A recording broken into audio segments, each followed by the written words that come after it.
les niveaux d'organisation de notre information génétique. Alors pour cette vidéo, ce qui va vraiment être important, c'est éventuellement de la remettre plusieurs fois pour vraiment l'étudier et bien la connaître. Parce que ici, en fait, on va voir que le vocabulaire peut être peut-être un petit peu compliqué au départ, mais si vous visualisez bien tous les dessins, etc., dans ces cas-là, ce sera plus facile de pouvoir retenir toutes ces informations. Donc, on va d'abord passer donc, au niveau le plus haut, donc en fait, qui est la cellule. Donc, en fait, pour rappel, dans les niveaux d'organisation de l'organisme, on avait bien vu que l'organisme était constitué d'appareils, lui-même constitué d'organes, lui-même constitué de tissus, qui lui-même est composé de cellules, qui elle-même est composée donc d'organites. Alors dans les organites, on va justement avoir le noyau, et c'est dans ce noyau-là qu'on va retrouver donc l'information génétique. Donc ici, on va retrouver donc notre cellule avec le noyau. Et dans le noyau, on va retrouver des chromosomes. Alors attention, ces chromosomes, on les retrouve à une certaine phase de la division cellulaire. Donc on ne va pas les voir tout le temps. Donc en règle générale, on va voir une grosse pelote d'ADN, mais on ne verra pas forcément les chromosomes. Alors lorsqu'on arrive donc à cette étape de la division et qu'on voit apparaître les chromosomes, voici à quoi ressemble donc un chromosome. Alors le chromosome, il va être fait donc de deux chromatides. On voit ce sont ici donc deux chromatides, il y en a un là et un autre là, qui vont être reliés par un centromère. Donc on répète, on va avoir la cellule avec le noyau. Dans le noyau, on a les chromosomes et chaque chromosome est fait de deux chromatides qui vont être effectivement unis par un centromère. Alors on voit effectivement que ces chromatides, etc., on voit ici tous des serpentins. Eh bien, tous ces serpentins, c'est ce qu'on appelle de la fibre de chromatine. Donc on la voit très très bien ici. Donc la fibre de chromatine, un petit peu comme de la fibre optique, où on voit effectivement que ce sont des câbles comme ça qui sont un petit peu enroulés sur eux-mêmes. Alors pour pouvoir permettre cet enroulement de la chromatine, donc ici on va avoir la chromatine, donc effectivement qui va s'enrouler pour former la fibre de chromatine, il va falloir effectivement avoir donc des nucléosomes. Donc les nucléosomes sont un ensemble de protéines et ces nucléosomes vont être eux-mêmes donc entourés d'ADN. D'accord ? Et donc en fait, lorsque ceci va être entortillé les uns sur les autres, en fait les nucléosomes vont permettre à la fibre de chromatine de bien tenir. Alors on va répéter. Donc on va retrouver donc la cellule. Dans la cellule, on retrouve le noyau. Dans le noyau, on retrouve les chromosomes. Chaque chromosome est fait de deux chromatides qui vont être unis par un centromère. Les chromatides sont formées de fibres de chromatine, elle-même qui va être formée de chromatine. La chromatine donc va être formée de deux structures qui sont donc des nucléosomes, donc ici les petites boules, entourés donc d'ADN. Ces nucléosomes, qu'est-ce que c'est ? Eh bien, c'est un ensemble de protéines. Maintenant, on va décomposer donc l'ADN. Donc ici, on voit l'ADN et qu'est-ce qu'on constate ? C'est que quand on regarde de plus près, eh bien l'ADN ressemble à une double hélice, un petit peu comme des barres d'échelle qui vont être torsadées. Alors, dans l'ADN, on va avoir donc des gènes. Alors qu'est-ce qu'un gène ? En fait, un gène ou plusieurs morceaux d'ADN, donc morceaux de gènes, enfin plusieurs gènes donc, ou morceaux d'ADN vont permettre de coder pour un caractère. Par exemple, la couleur des yeux, la couleur des cheveux, etc. Alors maintenant, nous allons décortiquer donc un seul gène. Donc ceci représente un seul gène. Voilà.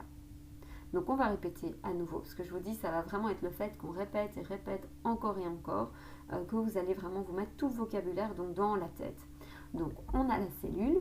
La cellule, il y a un noyau dans la cellule. Dans ce noyau, on va retrouver tous les chromosomes. Ces chromosomes sont faits d'une paire de chromatides avec un centromère, réunis donc au niveau d'un centromère. Les chromatides sont faits de fibres de chromatine, ces fibres de chromatine qui sont faites également de chromatine.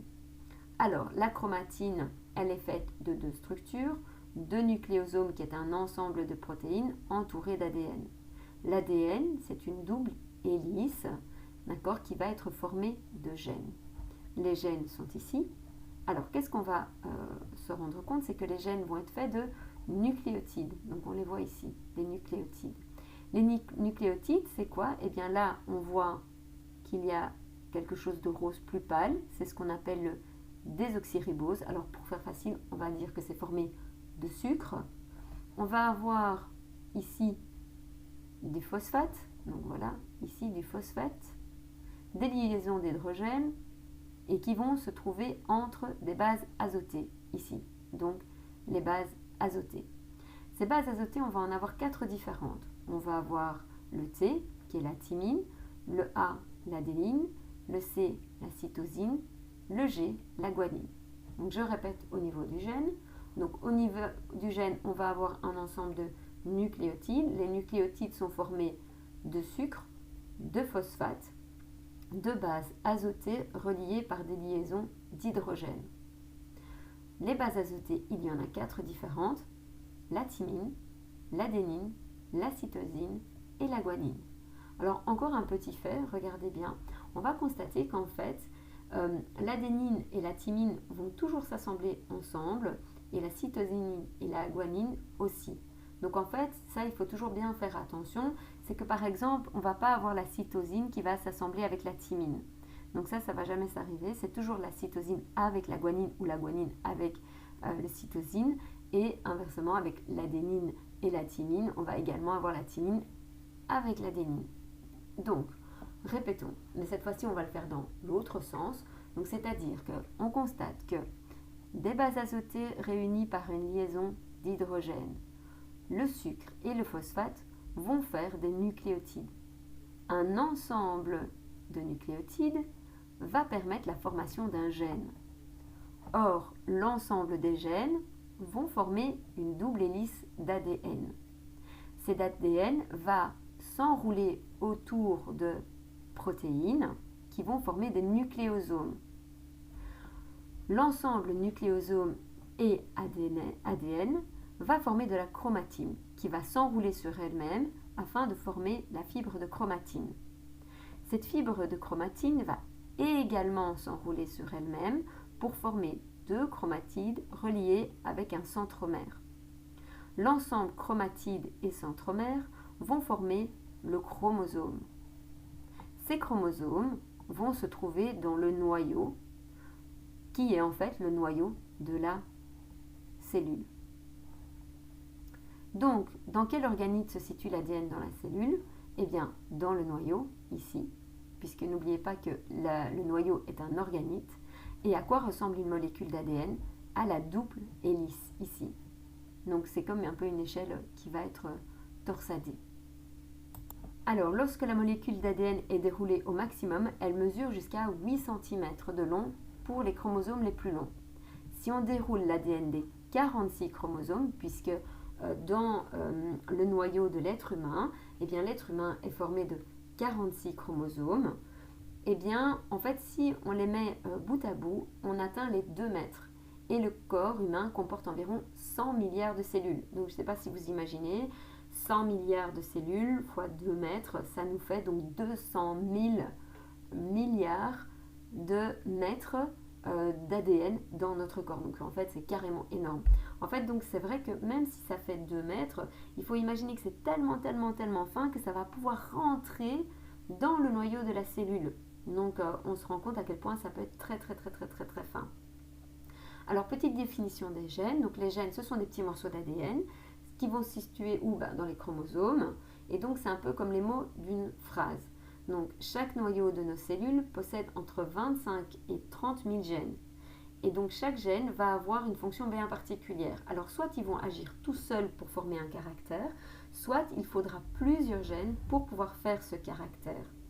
Et donc, en fait, il faut un petit peu se rendre compte que notre information génétique, c'est un petit peu le mode d'emploi, c'est un peu notre plan d'architecture qui va permettre de nous construire. Donc en fait, chaque gène ou chaque ensemble de gènes va permettre de produire une protéine particulière. Et donc, avec cette protéine ou avec d'autres protéines, forcément, on va avoir l'apparition d'un caractère. Donc c'est pour ça qu'il faut parfois plusieurs gènes parce que chaque gène va faire donc une protéine et donc l'ensemble de ces protéines vont permettre de coder pour un caractère, par exemple la couleur des yeux, des cheveux, la couleur de la peau, etc., la texture de la peau, la texture des cheveux, etc.